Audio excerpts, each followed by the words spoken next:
Efirdə Telegrafın 15:00-a olan xəbər buraxılışıdır. Günün bu saata olan mühüm xəbərlərini təqdim edirik. Azərbaycanla yeni müharibə xəbərdarlığı edildi.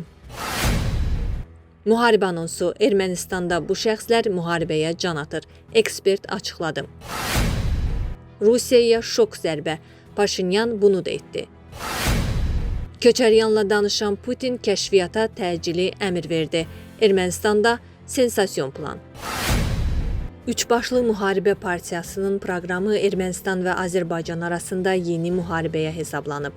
Telegraf xəbər verir ki, bunu Ermənistan parlamentinin sədr müavini Ruben Rubenyan radikal müxalifətin seçki ilə bağlı icra proqramını şərh edərkən deyib. Vitse-spikerin fikrincə bu radikal qüvvələrin proqramları Daşnak Sütun terror təşkilatının təhlükəli ideologiyasını əks etdirir. Bunları kimin yazdığını bilmirəm, amma axmaq fikirlər yaza bilməməsi üçün həmin yazarın əlini siyasi olaraq kəsəcəyik, o bildirib. Rubenyanın sözlərinə görə radikal müxalifət Ermənistanda hakimiyyətə gələcəyi tədbirdə Azərbaycanla paraflanmış sülh sazişini yenidən nəzərdən keçirməyi hədəfləyir. Əgər kabus ssenarisi təsəvvür etmək istəyirsinizsə, onda paraflanmış sülh sazişini qəbul etməyiniz və ya yenidən nəzərdən keçirdiyiniz bir durum düşünün. Başqa sözlə, onun ləğvi müharibə deməkdir. Parlament sədrinin müavini əlavə edib ki, xalq üçbaşlı müharibə partiyası ilə sülhpərvər qüvvələr arasında seçim etməlidir. Xatırladaq ki, Ruben Rubenyanın üçbaşlı müharibə partiyası dedikdə Ermənistanın sabiq prezidenti Robert Köçəryanın rəhbəri olduğu Ermənistan bloku, Rusiyalı oliqarx Samvel Karapetyanın güclü Ermənistan və Qaqik Sakukyanın çiçəklənən Ermənistan partiyalarını nəzərdə tutur. Ermənistanda parlament seçkiləri iyunun 7-sində keçiriləcək. Ermənistanın keçmiş prezidenti Robert Köçəryan podkastda çıxışı zamanı Rusiya prezidenti Vladimir Putinlə telefon söhbəti etdiyini deyib. Köçəryan Putinlə söhbətinin detallarını açıqlamasa da, Ermənistan mediası müəyyən məlumatlar öyrənə bilib. Hraparak nəşrinin əldə etdiyi məlumata görə söhbət zamanı Köçəryan siyasi fəaliyyətlərindəki uğursuzluqlarının məsuliyyətini başqalarının üzərinə atmağa çalışıb. Köçəryan bildirib ki, Serj Sarkisyan ona hücum etməsəydi və Samvel Karapetyan meydana çıxmasaydı, uğurlara nail ola bilərdi. Daha sonra o, yeni yaradılmış güclü Ermənistan partiyasının səhvlərə yol verdiyini, bütün müxalifətin bundan əziyyət çəkdiyini və buna görə seçkidə qalib gəlməyin çətin olacağını deyib. Nəşr qeyd edib ki, Köçəryan Putindən Viktor Sagomanyanın Rusiya Erməniləri İttifaqının sədri təyin edilməsini də xahiş edib. Bunu belə əsaslandırıb ki, Ara Abamyan Karapetyana qarşı mənfi münasibət bəsləyir. Buna görə də seçki prosesində müxalifətə maneələr yarada bilər. O, Sagomanyanın güclü Ermənistanın mümkün qədər çox səs toplaması üçün əlindən gələni edəcəyinə əmin olduğunu bildirib. Məlumata görə Köçəryanın xahişindən sonra Putin telefonu yerə qoymadan xüsusi xidmət orqanlarına Viktor Sagomanyanın yoxlanılması tapşırığını verib və bildirib ki, son qərarın nəticəsi yoxlanışdan asılı olacaq. Mənbələrimiz bildirir ki, Ara Abramyan artıq Putinlə təmas qurmağa vasitəçi tapa bilmir və Rusiya Erməniləri İttifaqını itirdiyi ilə barışıb. Lakin Rusiyada bu cür proseslərin uzun çəkdiyini nəzərə alaraq seçkilərə qədər toxunulmayacağını düşünür. Əgər Paşinyan seçkilərdə qalib gələrsə, vəziyyət dəyişəcək və onu unudacaqlar. Əvəzində erməni iş adamlarının əmlakının ələ keçirilməsi, Ermənistanda Rusiya arasında ticarət dövriyyəsinin dayandırılması kimi ciddi məsələlər gündəmdə olacaq. Nəşr yazır.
Hazırda aparılan reyting sorğuları əsasən Nikol Paşinyan blokunun öndə olduğunu göstərir. Bununla belə Samvel Karapetyan tərəfdarlarının da kifayət qədər səs toplaya biləcəyi görünür. Digər tərəfdən keçmiş prezidentlər Robert Köçəryan və Serj Sarkisyanın prosesdə aktiv olduğu da hiss olunur. Lakin vəziyyət hələ tam aydın deyil və hər an dəyişə bilər. Bu sözləri Axaraza açıqlamasında politoloq Turab Rzayev Ermənistanda 7 iyunda keçiriləcək parlament seçkiləri öncəsi vəziyyəti şərh edərkən deyib. Politoloq bildirib ki, Paşinyan sülh və iqtisadi inkişafla bağlı vədlər versə də, hələ yekun sülh müqaviləsinin imzalanmaması və əhalinin sosial-iqtisadi gözləntilərinin tam qarşılanmaması onun mövqeyinə təsir edə bilər. Ermənistan daxilində sosial narazılığın artmasına səbəb ola biləcək əsas amillərdən biri də Rusiya ilə qaz qiymətləri ətrafında yaranmış fikir ayrılığıdır. Qiymət artımı baş verərsə, bu birbaşa seçki mühitinə təsir göstərə bilər. Ümumilikdə Azərbaycan üçün ən əlverişli ssenari Paşinyan hakimiyyətinin davam etməsi və sülh prosesinin irəliləməsidir. Çünki digər qüvvələrin hakimiyyətə gələcəyi təqdirdə revanşist meyllərinin güclənib-güclənməyəcəyi qeyri-müəyyəndir. Müxalif düşərgədə səslənən bəzi fikirlər onların sülhə daha sərt və məsafəli yanaşa biləcəyini göstərir. Xüsusilə Karapetyan tərəfdarlarının yaydığı bəzi materiallarda Qarabağın yenidən Ermənistanın tərkibində göstərilməsi bu niyyətlərin səmimiliyini şübhə altına alır. Ekspert əlavə edib ki, digər mühüm faktor Rusiyanın rolu ilə bağlıdır. Rusiyanın xaricdə yaşayan öz vətəndaşlarını qorumaq adı ilə müdaxilə imkanlarını genişləndirən yeni qanun qəbul etməsi müəyyən narahatlıqlar doğurur və seçki ərəfəsində təhlükəli ab-hava yaradır. Belə ki, Rusiya vətəndaşı olan və ya Rusiya ilə əlaqəli fiqurların, o cümlədən Karapetyanın önə çıxması əlavə risklər yaradır.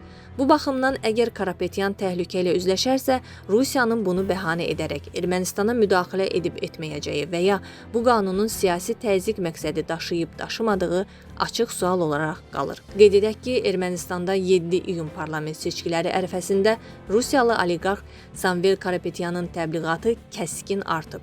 Eyni zamanda Rusiyada onun müdafiəsinə qoşulduğunu gizlətmir.